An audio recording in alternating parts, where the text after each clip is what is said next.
आज के टाइम पर ना जो हमारे फिटनेस इन्फ्लुएंसर्स हैं इंडिया के, उनकी वीडियोस के कमेंट सेक्शंस में मैं ज़्यादातर एक ही कमेंट बार बार देख रहा हूँ कि भाई तू तो फेक नटी है, तू तो नेचुरल हो ही नहीं सकता। एनहांस्ड और स्टीरॉयड्स ड्रग्स के बिना ऐसी फिजिक बना पाना, ऐसी स्ट्रेंथ बिल्डअप करवाना, ये नेचुरली पॉसिबल ही नहीं है। ठीक है। पहले पहले मुझे भी ये डाउट आता था कि यार इतनी कंसिस्टेंसी होने के बाद भी क्या ऐसी सच में फिजिक बन सकती है, और अगर आदमी इतनी कंसिस्टेंसी रख भी लेता है तो क्या रिजल्ट पॉजिटिव मिलेगा भी, या इस पे ड्रग्स आपको यूज़ करनी ही पड़ेगी आप एक एनहांस्ड फिजिक बनाने के लिए। ये सारे डाउट्स पहले मुझे भी आते थे, बट अब मेरे ये सारे डाउट्स क्लियर हो चुके हैं। ठीक है। सो अगर ये सारे नेचुरल हैं तो क्या है उसके पीछे की सच्चाई, जानेंगे इस वीडियो में।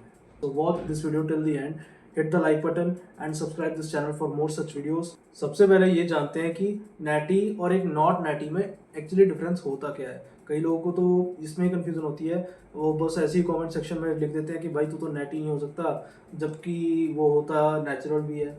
ठीक है। सो मेरे भाई, नैटी का मतलब सिंपल यही होता है कि आपने बिना कोई एनहांस ड्रग्स यूज़ किए, स्टेरॉइड्स यूज़ किए, नेचुरली एक फिजिक बिल्डअप किया है सालों की मेहनत, डिसिप्लिन और कंसिस्टेंसी की मदद से। और वही नॉट नैटी इसका ऑपोजिट हो जाता है कि आपने स्टेरॉइड्स यूज़ किए हैं, आपने ड्रग्स यूज़ किए हैं, इसलिए आपकी इतनी अच्छी फिजिक है, आपकी इतनी अच्छी स्ट्रेंथ है, इसलिए आप हैवी लिफ्ट कर पाते हो। ये तो रही एक इनका डिफरेंस की बात। बट अब इनको ट्रॉल क्यों किया जाता है, ऐसा क्या हो जाता है? तो देखिए मेरे भाई, हम जैसे अब साकेत गोखले को जानते हैं। ठीक है। He is a all time natural body builder. उनको 7 से 8 साल का एक्सपीरियंस है इस लाइन में। ठीक है। अभी वो आई थिंक कुछ 24 की हैं, और अभी उनकी फिजिक आप देखो ना तो बहुत ज़्यादा अट्रैक्टिव लगती है। अब लोग तो यही बोलते हैं कि भाई ये तो एनहांस्ड है, ये नेचुरल हो ही नहीं सकता। ठीक है। अब हमारे सौरभ भाई हैं, हमारे सौरभ सिंह राजपूत। ठीक है। वो उनकी भी काफ़ी फ़ैन फॉलोइंग है इंस्टाग्राम पे। उनकी भी मैं भी देखता हूँ मैं कि लोगों की, और सोशल मीडिया में कभी कभार मेरी फीड में कोई ऐसी वीडियो आ जाए जिसमें उनका नाम हो या किसी और फिटनेस इन्फ्लुएंसर का भी नाम हो। ठीक है। तो वो हमेशा यही बताते हैं कि इतने स्ट्रेंथ बनाना, इतनी ऐसी फिजिक बनाना बिना स्टीरॉयड्स और ड्रग्स के पॉसिबल ही नहीं है। तो मेरे भाई, सबसे पहली बात तो अगर आपकी अच्छी सिक्स पैक एब्स हैं, ठीक है, शोल्डर्स आपके अच्छे हैं, बैक आपकी अच्छी खासी वाइड है, डेफिनेशन है, थिकनेस है, चेस्ट आपकी अच्छी खासी ग्रो हुई है, आपकी इवन की लेग्स भी काफ़ी ज़्यादा अच्छी हैं, जैसे कि हमारे साकेत गोखले की। ठीक है। तो उनका ऐसा है कि देखो, 7 से 8 साल उनको ट्रेनिंग करते हो चुके हैं, और जो वो इंस्टाग्राम पे वीडियोस पोस्ट करते हैं वो नेचुरल लाइटनिंग नहीं होती। फिजिक जरूर नेचुरल होती है, बट वो लाइटनिंग को थोड़ा सा एडजस्ट इस तरह से किया जाता है कि आपको वो जो डेफिनेशन है मसल की वो बहुत ज़्यादा दिखती है। अब ऐसा नहीं है कि वो जानबूझ के ऐसा करते हैं, उनका ऐसा करने का पीछे कोई मोटिव भी नहीं होता। ठीक है। हाँ, कुछ हो सकता है कि जिनकी मसल मैच्योरिटी कम है उनको थोड़ा बहुत डेंसिटी है मसल्स में, और वो दिखाने के लिए वो थोड़ी बहुत ब्राइटनेस कम करके सोशल मीडिया पे डालते हो। बट ऐसा बिल्कुल भी नहीं है। जो साकेत गोखले की आप वीडियोस में देखोगे, वो एक स्पेशल टाइप का कैमरा यूज़ करते हैं जिसकी ब्राइटनेस ही उस हिसाब से एडजस्टेबल है बाय डिफ़ॉल्ट। ठीक है। और बाकी जो हमारे जिम्स में हम देखते हैं बड़े शहरों में, जैसे वो आई थिंक कुछ पुणे या मुंबई में रहते हैं।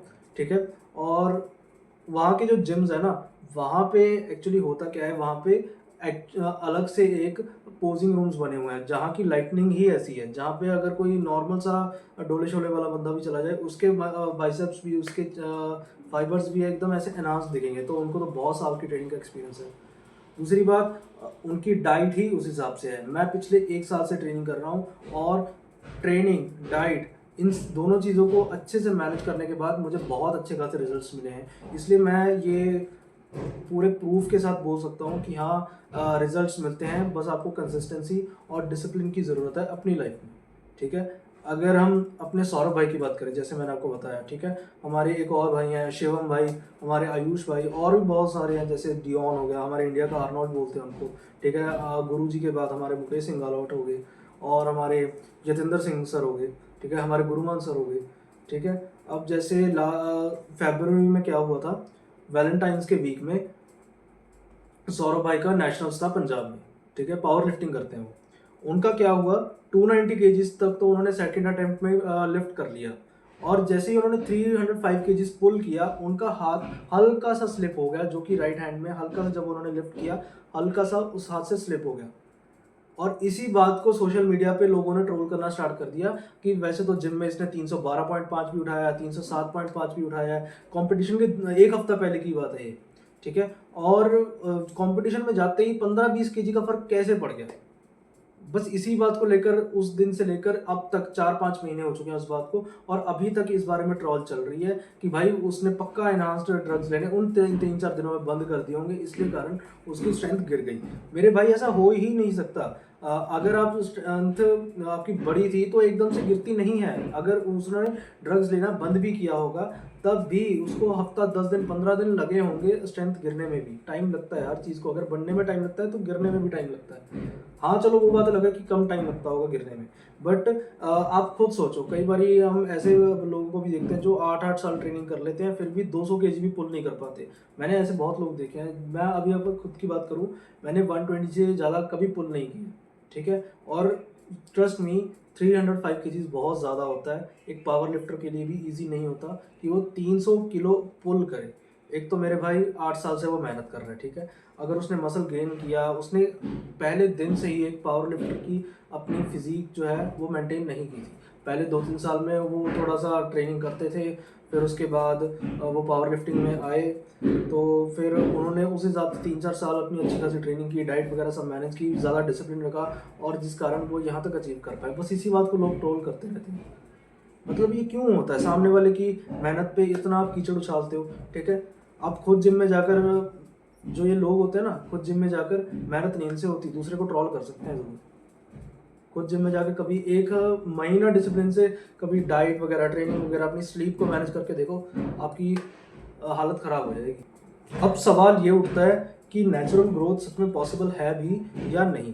देखो मेरे भाई, इसका सीधा आंसर ये है, हम इंडियंस हैं, ठीक है। और चलो इंडियंस की बात भी एक बात आती है, पहले हम एक इंसान भी हैं, ठीक है।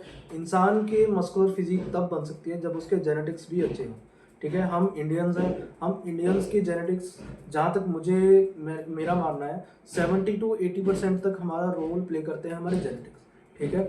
आजकल आपने इंस्टाग्राम पे एस्टन हॉल को बड़ा देखा होगा, जो अपनी डेली मॉर्निंग हैबिट्स को शो करते हैं, जिनकी मॉर्निंग्स ज़्यादा बड़ी होती हैं उनके दिन से। वो आई थिंक सुबह 4 बजे, 3:30-4 बजे उठते हैं और 9 बजे तक अपनी सारे रिचुअल्स पूरे करके काम करने बैठते हैं, ठीक है। चलो उनके बारे में किसी और वीडियो में मैं बात करूँगा। फिलहाल मैं आपको यही बोलना चाहूँगा कि हाँ, नेचुरली फिजिक बनाना पॉसिबल है, बट उसके लिए आपको सालों की मेहनत लगेगी। मसल टिश्यू ऐसे पुट ऑन नहीं होता, ठीक है। मसल टिश्यू को एक्चुअली में पुट ऑन करने में सालों की मेहनत लगती है। डिसिप्लिन, कंसिस्टेंसी, डेडिकेशन, अपना माइंडसेट, आपको डाइट, ट्रेनिंग, अपनी स्लीप पे ध्यान देना पड़ेगा, आपको काम भी अच्छे से करना पड़ेगा, आपको हर चीज़ को मैनेज करना पड़ेगा, सीखना पड़ेगा। आप पहली बार में अगर आप बोलो कि 1-2 साल में जाकर हम जिम में अच्छा खासा अपने बाइसेप्स बना लेंगे, ठीक है, तो ये बनाना पॉसिबल नहीं है। अब साकेत गोखले का ऐसा है, चलो सिर्फ उनका नहीं, बहुत लोग ऐसे हैं जिनके कोर मसल, जो हमारे एब्स होते हैं, वो बहुत ज़्यादा क्या बोलते हैं, शार्पन लगते हैं। अब वो ऐसा नहीं है कि वो सिर्फ एब्स ट्रेन करते हैं इसलिए उनका ऐसा होता है। मैंने साकेत गोखले की इतनी वीडियोस देखी हैं, मैंने आज तक उनको एब्स ट्रेन करते हुए नहीं देखा, ठीक है। अपने इनिशियल डेज में उन्होंने इतना अच्छा कोर मसल्स को ट्रेन किया कि उनके अच्छे खासे डेवलप हो चुके हैं वो, और इसलिए वो इतने शार्पन है क्योंकि वो कार्डियो भी रेगुलरली करते हैं। और हाँ, अच्छे बाइसेप होना, अच्छे शोल्डर होना, बड़ी बैक होना, थिक बैक होना, ये काफ़ी अच्छा लगता है, बट जो सबसे ज़रूरी मसल आपका हार्ट है वो, ठीक है। अगर आप उसको ट्रेन नहीं करोगे, आपको उसको ट्रेन करने में कोई मज़ा नहीं रहेगा, ठीक है, तो आपकी जो ये थोड़ी बहुत फिजिक बनी होगी ना, वो भी शायद ना बन पाए, ठीक है। तो मैं आपको ये रिकमेंड करूँगा, अगर आप वेट ट्रेनिंग करते हो, आपका डाइट ठीक है, तो आप कार्डियो भी इंक्लूड करो, अगर आपको अपनी मसल्स में डेफिनेशन देखनी है।